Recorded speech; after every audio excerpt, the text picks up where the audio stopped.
की security agency से पूछ लेता हूं कि 2014 के धरने में तो आप मुझे बताते थे या हम सब लोगों को बताते थे कि राना सनाउल्लाह इतने अफराद का कातिल है। आप हमें ये एविडेंसेस देते थे कि ये शहबाज शरीफ के ऑर्डर्स के ऊपर ये कत्लेआम हुआ मॉडल टाउन के अंदर। हमें यह बतलाया जाता था कि दाता साहब के बम धमाके के अंदर या मुख्तलिफ शराइन्स के ऊपर जो बैंड आउटलेट्स का जो उनका इन एग्जैक्ट सेंस या इन लिटरल सेंस जो उनका प्रमोटर है वो राना सनाउल्लाह है। तो आज क्या सूरत हाल बनी कि जिन लोगों को आप हमें यह भी बताते थे कि बलूचिस्तान के कौन से लोग कोयटा में होने वाले बम धमाके के अंदर अफगानिस्तान की इंटेलिजेंस एजेंसी के साथ मिले हुए हैं। आप हमें डॉक्यूमेंट्स देते थे, आप हमारे सामने डॉक्यूमेंट्री एविडेंसेस रखते थे कि ये मियां नवाज शरीफ साहब का वो फार्म है, मेरे पास अभी भी मौजूद है रियल शेप में।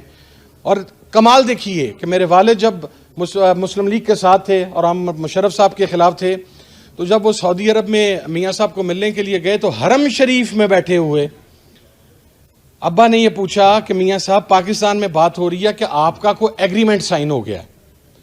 तो वो कहने लगे कि साहब मैं गवाह हूं इस चीज़ का और मैं कुरान के ऊपर इस चीज़ की कसम दे सकता हूं। कि वो कहने लगे साहब झूठ बोला जा रहा है, मैं हरम शरीफ के अंदर बैठा हूं, ये मेरे सामने खाना काबा है, मेरा कोई एग्रीमेंट साइन नहीं हुआ।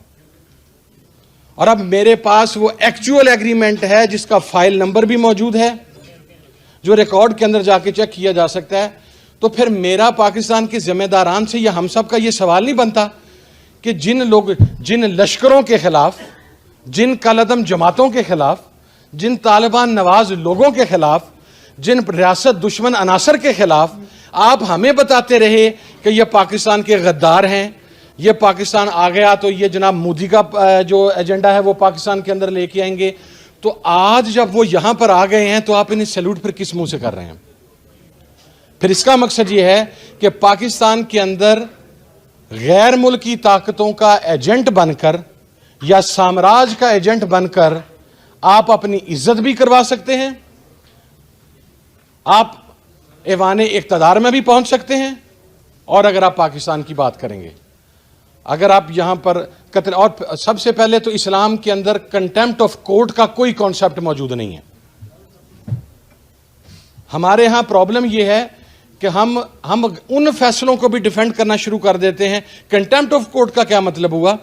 जनाबे वाला मॉडल टाउन की वो बच्ची बिस्मा आपकी अदालतों के बाहर रात सारी रात बैठी रहती है, तो रात 12 बजे उसकी अदालत तो नहीं खुलती।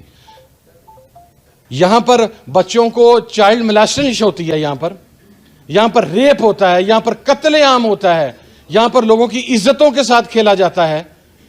लेकिन हमारी अदालतों में तो वो केस 20-20, 25-25 साल। यहां पर तो एक कातिल MNA वो दुबई से पाकिस्तान आता है, वो वोट डाल के जाता है। यहां पर तो वो आदमी जो कहता था कि मैं पाकिस्तान फौज के जर्नैलों को पाकिस्तान के बॉर्डर पर लगी हुई बाड़ के साथ लपेट कर तो मैं उन्हें खींचूंगा, उसे आप स्पीकर के प्रोडक्शन ऑर्डर के बगैर कौमी असेंबली में ले आते हैं वोट डालने के लिए। अब उसी मोशन हमें बताया जाता था, मैं जिम्मेदारी से कह रहा हूं, हमें बताया जाता था कि ये मोशन दावड़ और वजीर जो अली वजीर है ये पाकिस्तान के मुखालिफ हैं, ये पाकिस्तान के दुश्मन हैं। तो जब आज उन्हें वजारतें दी जा रही हैं तो पाकिस्तान की सिक्योरिटी इदारों का काम पाकिस्तान की सॉवरेनिटी को प्रोटेक्ट करना है। अगर आप पार्ट नहीं हैं तो फिर आप ऐसे लोगों के पास कैसे ये चीजें जाने दे सकते हैं जिनको कल तक आप ही हमें बताते रहे कि ये गद्दार हैं, ये पाकिस्तान के मुखालिफ हैं, और ये अदालतें ही हमें बताती रही। तो मैं विद ऑल ड्यू रिस्पेक्ट, फैसलों की इज्जत है और फैसलों की मुखालफत है। कंटेम्प्ट अगर इस्लाम के अंदर को कॉन्सेप्ट है तो कंटेम्प्ट ऑफ ह्यूमैनिटी सबसे इंपॉर्टेंट है, कंटेम्प्ट ऑफ कोर्ट कोई इंपॉर्टेंस नहीं रखता यहां पर। जो और जब आपका निजाम साम्राज्य के तहत चलेगा, जब शरीयत का कॉन्सेप्ट ही मौजूद नहीं होगा, मेरा सवाल है, तो जब तक यहां पर इंसाफ और कानून यहां पर नहीं आएगा उस वक्त तक आपका हुक्मरान फलस्तीन और कश्मीर के लिए आवाज बुलंद नहीं करेगा। इसी बारे मेरे भाई को नागवार गुजरे तो मैं उसके ऊपर माजरत खा हूं।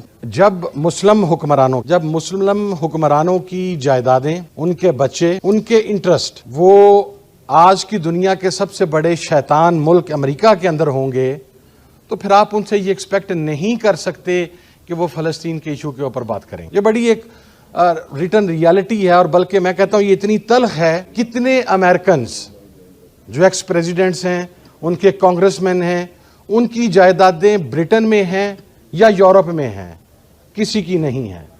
ہر امریکن جو سٹیک ہولڈر ہے, جو اس مین عہدے کے اوپر آتا ہے, وہ مرنے تک امریکہ کے اندر ہی رہتا ہے. آپ کے ہر حکمران کی جائیداد بھی اپنے رسپیکٹو کنٹری سے باہر ہے, اس کی اولاد بھی رسپیکٹو کنٹری سے باہر ہے, اس کا انٹرسٹ بھی رسپیکٹو کنٹری سے باہر ہے.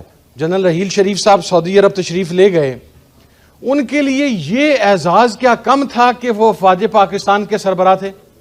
اور ایک کانسیپٹ ہوتا ہے کہ ریاست کے یہ جو ذمہ داران ہوتے ہیں, یہ اپنی کیپیسٹی کے اندر بھی ایک رسک ہوتے ہیں, کیونکہ ان کے پاس اسٹیٹ کے راز ہوتے ہیں.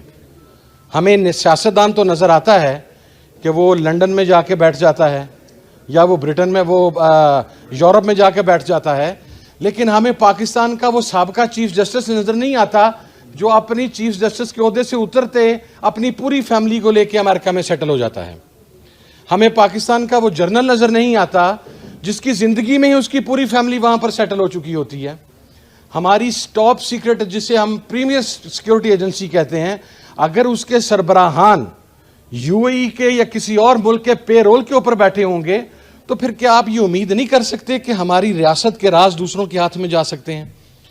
ہماری ریاست, اور یہ پوری دنیا کے اندر آپ جا کر دیکھ لیں, کم از کم میرے نالج میں نہیں ہے کہ جو کسی بھی ملک کی افواج ہیں, جو کسی بھی ملک کی پریمیئر ایجنسی ہیں, سیکرٹ ایجنسیز ہیں, جو کسی بھی ملک کے سربراہان مملکت ہیں, انہیں ظاہری طور پر نہیں